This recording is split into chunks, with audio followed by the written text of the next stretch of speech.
Alun-alun selatan yang berukuran 150 x 150 meter dikelilingi pagar setinggi 2 meter dan 5 bukaan sebagai jalan keluar masuk.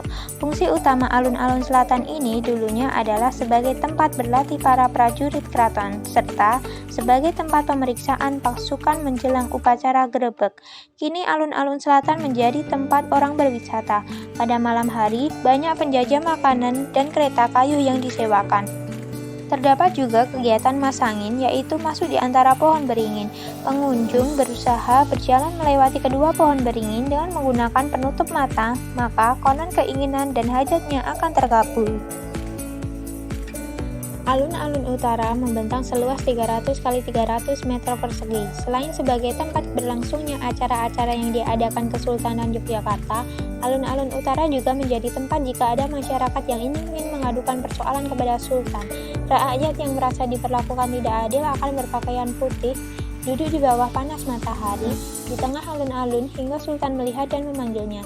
Praktek ini mengadukan nasib di bawah sengatan matahari ini disebut laku PP atau topo PP.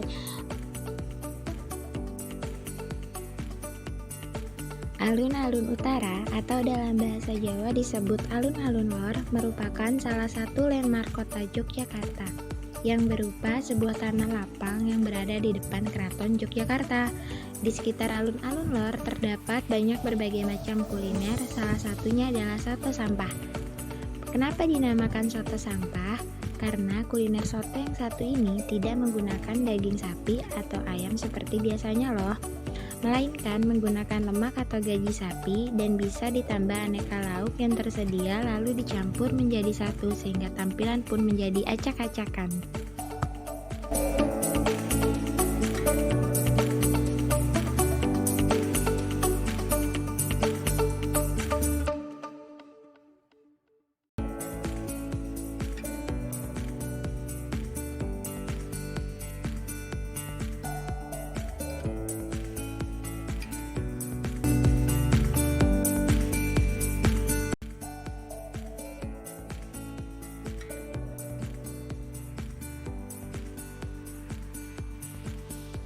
Membahas tentang kerajinan, tentu saja Jogja mempunyai banyak kerajinan.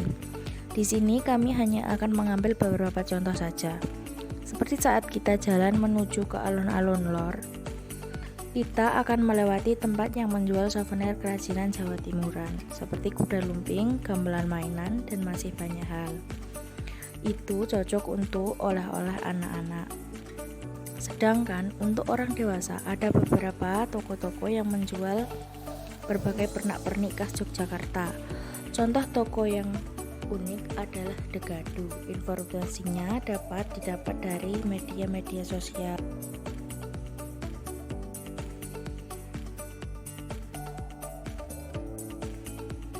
Kesenian yang saya ambil adalah kesenian musik, yaitu bernyanyi. Saya memilih kesenian ini karena menurut saya penyanyi di sekitar Jalan Malioboro itu memiliki suara yang bagus dan enak untuk didengar dan sangat menghibur wisatawan yang ada di Malioboro.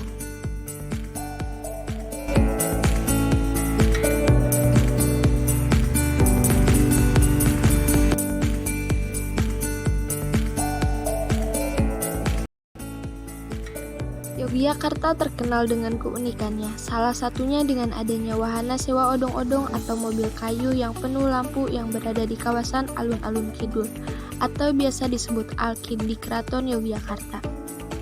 Yang membuatnya menarik selain cahaya dan suaranya adalah desainnya. Mobil-mobil ini menampilkan tema desain karakter, animasi, hingga hewan. Lintasan mobil kayu itu melintasi alun-alun yang sebesar lapangan sepak bola, atau sekitar 500 meter.